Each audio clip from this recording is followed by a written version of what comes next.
Good evening, ladies and gentlemen. Welcome to the K.O.E. Nation for a special Halloween edition.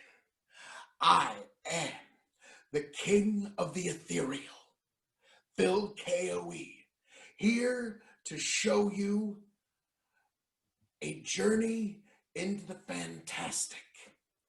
When your King of Extreme, Phil K.O.E., joined forces for the ghostly research and investigation of the paranormal team to investigate Malvern Manor, one of the most haunted places in the United States.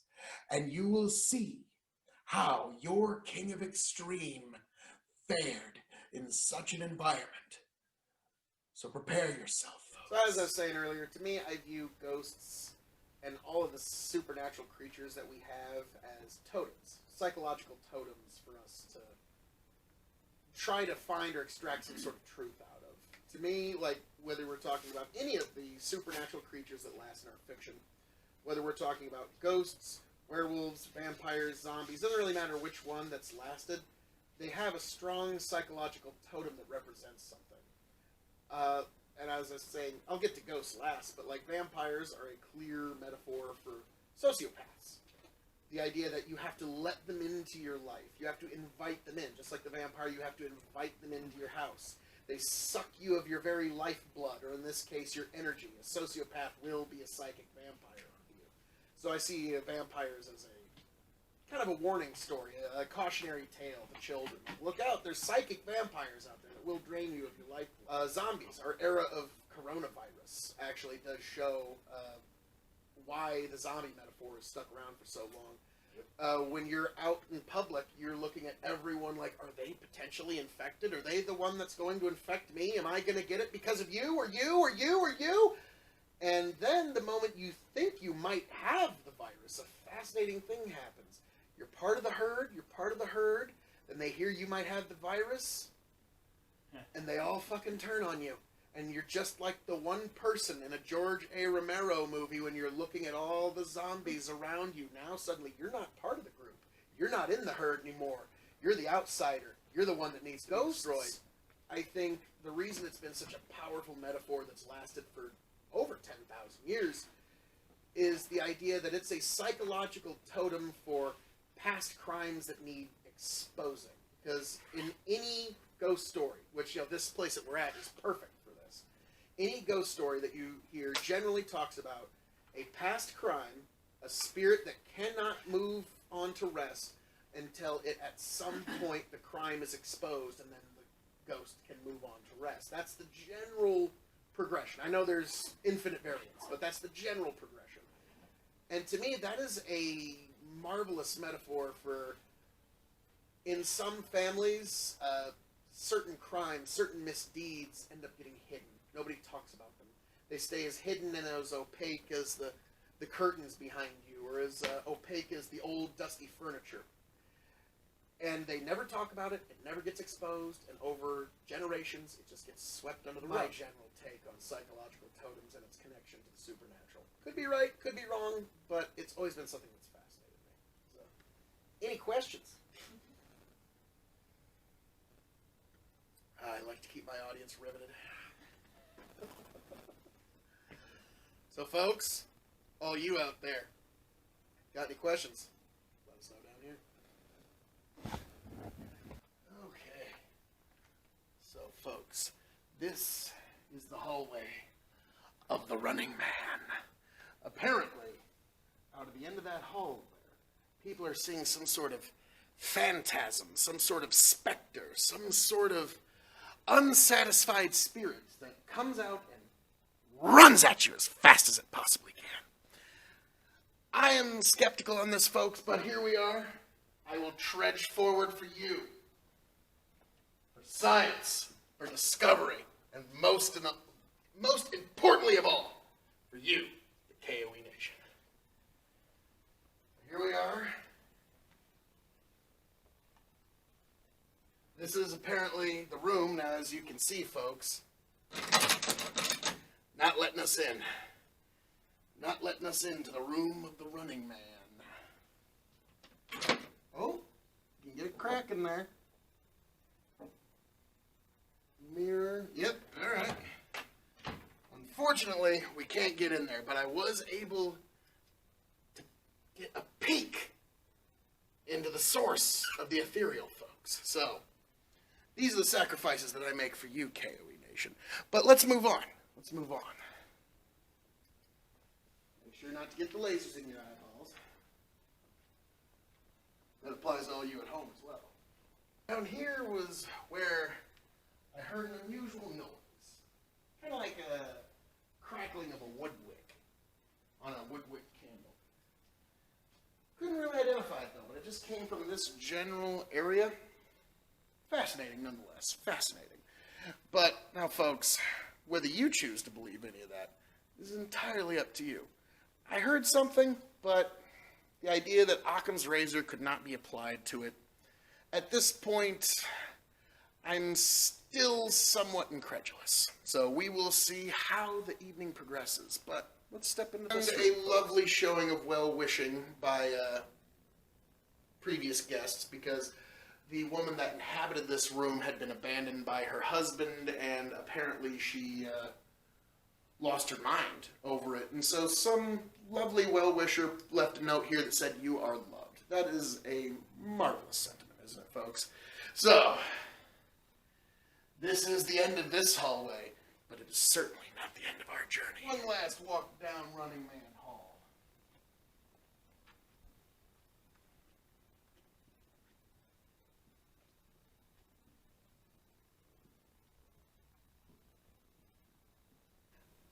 This is a room that apparently a woman with multiple personality disorder spent too many of her days living in. They said that she had up to 13 different personalities, which is way above the normal average for any multiple personality disorder. So that alone makes this case very interesting. This is where she lived. This is where she spent the majority of her life. Here are her glasses. Here's a photo of her opening presents of Christmas. These are the kind of cases that make up haunted houses, folks. These are the kind of stories that bring people to these kinds of houses. These are the stories of life taken, time taken, injustice brought upon people, maltreatment brought upon those who didn't deserve it. These are the kind of stories that bring people to these haunted manors.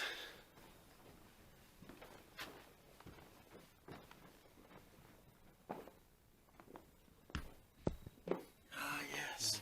The second story. Now, it must be said, this kind of architecture into this woodwork is just amazing. You don't see that anymore. Something I couldn't help but notice. But here we are, the second floor, where quite a few things do happen. Supposedly, the captain's quarters.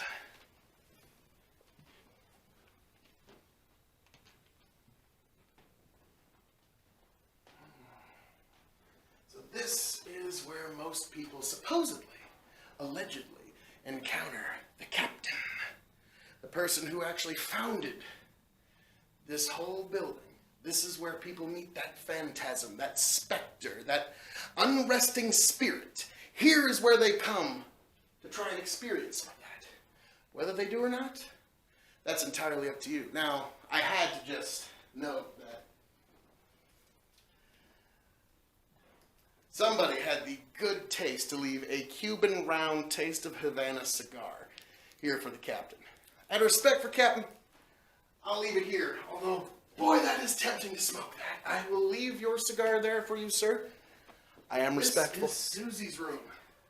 Susie was a woman who was in her mid to late 30s who, unfortunately for her, had the mental acuity of a child. She, as you can see from all of these drawings, she generally didn't mature past a certain point. And because of that childlike innocence, I do believe that's what draws some people to this room and to trying to contact this specter, because it's an idea of innocence lost. And that is compelling, no matter how you try to look at it. So, Susie, I do apologize for the many hardships you had to face, miss. May you rest in peace. Now, we move on to the main event of this particular floor. Room of Highness, supposedly. Now, there's a lot of things that are said about this room. There's a lot of stories, some of them connected, some of them not. It's a story of tragedy. It's a story of loss. It's a story of death that came far too early. A little girl, 12 years old, hangs herself by a jump rope just a block away from here.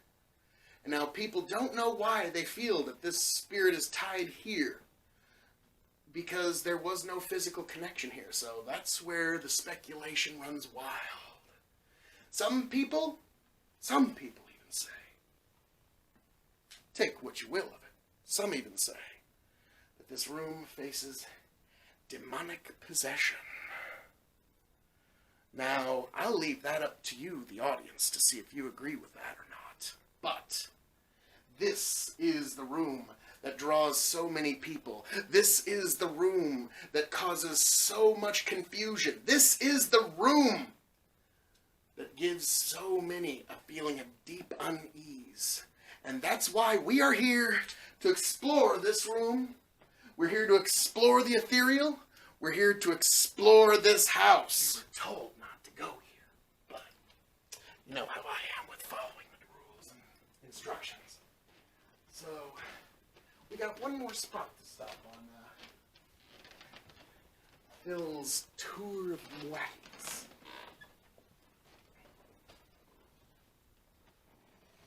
Yes. It's the room that they make you sign a waiver for if you come. Okay. The attic.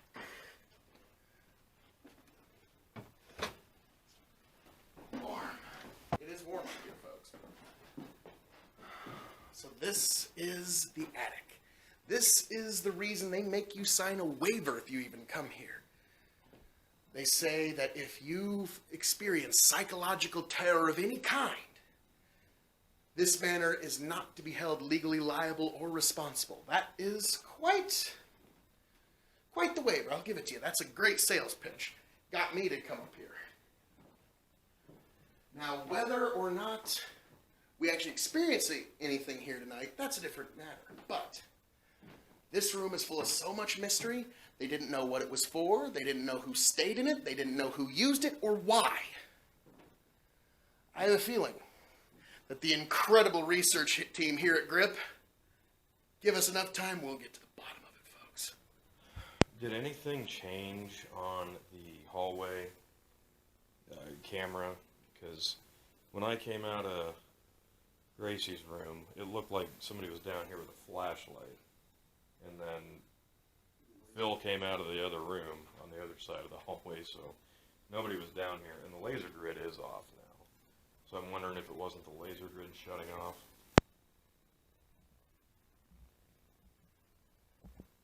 It's still playing. No, we didn't notice anything. Okay. That's odd. Hold on, Art. What you got there? No signature on it anywhere. Oh. Interesting. Just trying to find a signatory piece. Nothing. Thinking maybe it might have been made by a former. Oh, that's too bad. No kid shoe. Huh, that's detailed. I think that might be a photograph, or is that? No, it's not. Is that watercolor? I don't know. What the f? Do you feel like a gust of wind? Does that flap that thing around? Twist it like that. Maybe that's what it was. Just got hit with a cold chill. I think it was just you turning There's that a thing. lot of art. Oh my. Oh. That is... Tiger's face. Hmm. Amazingly well done art. Who's the artist? That is the question. There's no signatory on the bottom here, there's one on the back.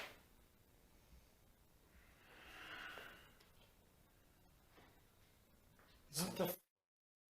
Markings here, but that Bring is the flashlight over here.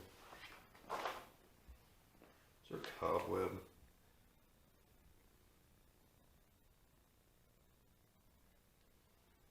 Just getting my thighs tickled.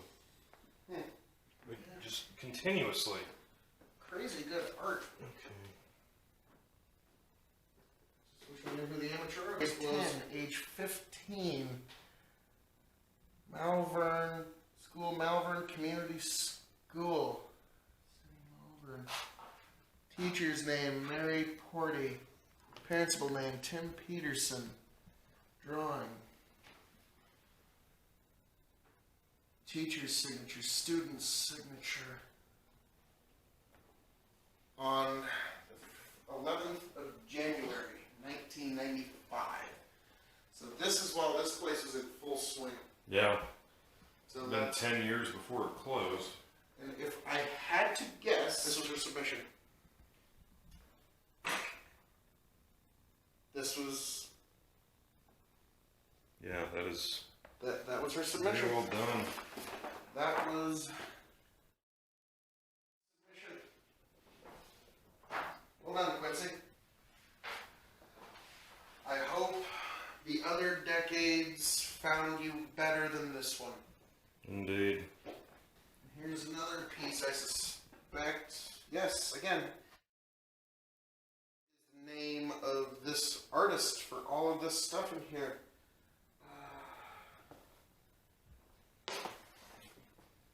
Wow.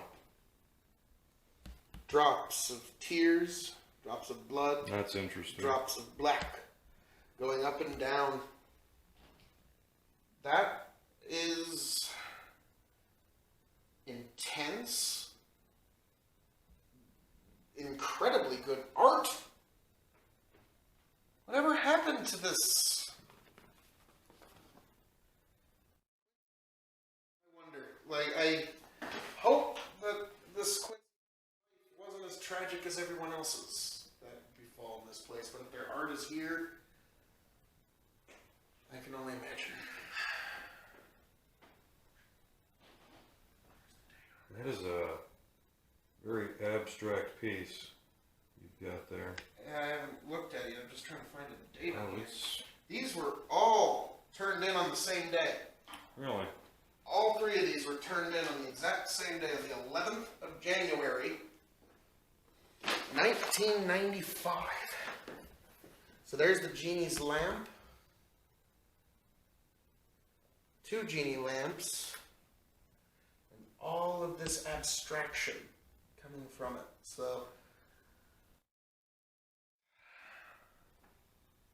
many, many decades after the fact, your art is getting greatly admired. I'm sorry it took this long.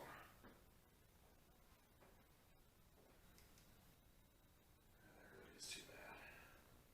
Yeah, very interesting art. Such incredible talent At a young age. that had to languish in a place like this.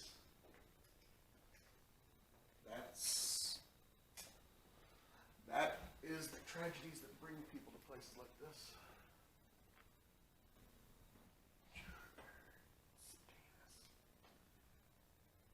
Oh, I can really see it now. It's Buried alive.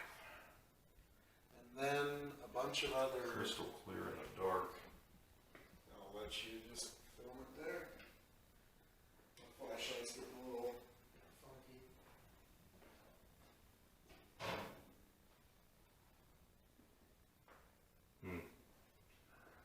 Interesting.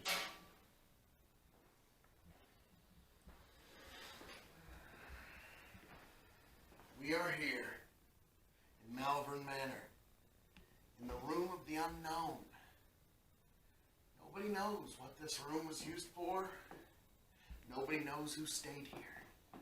Nobody knows its purpose. Nobody knows its reason.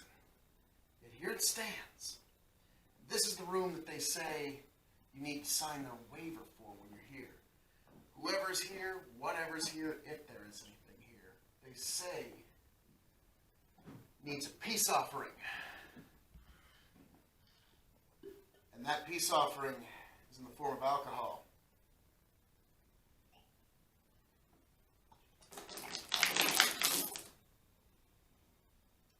Consider my offering given. Such an interesting place. So many mysteries. We're here to try and unlock them. I think we're doing pretty good tonight. So, folks, this is a ghostly research and investigation into the paranormal. A very apt title. We've been here throughout this house this evening. We've seen, heard, and experienced things. Interesting things. And our evening isn't even fully concluded yet. Again, I'm here, your king of extreme. Now, perhaps even the king of the ethereal. I have gone to the corners of this household, and the phantasms and their tricks have not impressed me. They have not moved me 1 inch. But the fun has been in the discovery, folks, so please join us. So, we find ourselves here in the attic again. I'm here to perform a scientific test, if you will. In reality, this is me testing the limits of one's skepticism. Because would somebody who had any fear in their heart come up to the, quote, most feared part of the house, turn all the lights off, and get into quiet contemplation with you? So, we're being honest with ourselves, folks. The reason why some of these tales persist is because we're afraid of the dark, we're afraid to die, and we're willing to believe in stories so stupid and so asinine just to get out of the idea that we need to be afraid to die and we need to be afraid of the dark. And there's a way out of it. There's a reason. There's an explanation on the other side of it. But in reality, we know that we will die. We will go to darkness and silence. A part of us may live on, but not on this plane. That's the unfortunate reality. And it's why these stories persist as they do. Here I am, at the belly of the beast of ghost stories in this town. And yet, despite that, all I feel is a great void. Nothing. A zero. And I suppose that's comforting and also a little disappointing in its own way. Let's be frank. Everybody comes to ghost hunts. Hoping, I'm gonna find it. I found it. I found the spooky ghost.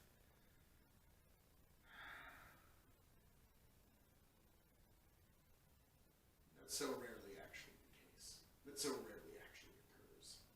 In fact, if you're a radical skeptic and a radical empiricist, you'd say that never happens. That never occurs. But I always like to leave some room open for the possible. Is it probable? No. Is it likely? Absolutely not. But always leave at least a little bit of room in your imagination open for the possible. And that is where places like this thrive. Because it allows what is possible within your own mind to just run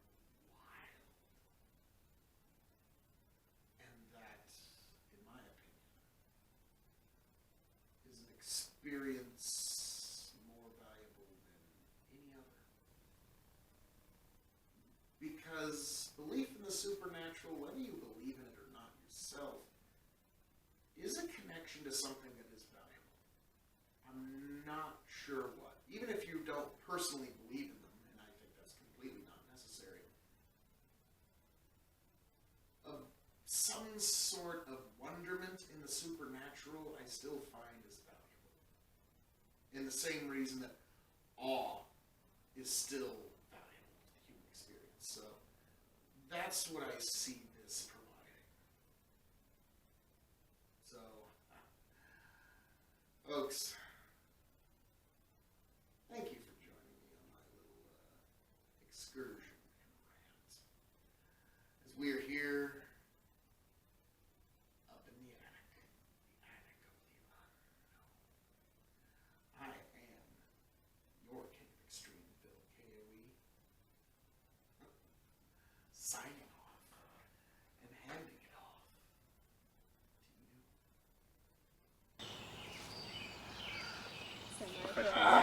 Well, folks, as you can see, your King of Extreme is still here, all in one place, and has, as you can plainly see, conquered the Ethereal. So, folks, this has been my experience joining the ghostly research and investigation of the paranormal team, and your King of Extreme has come out triumphant. Not only am I the King of Extreme, I am now the King of the Ethereal. My kingdom expands by the day. So folks, like, share, subscribe, and join us.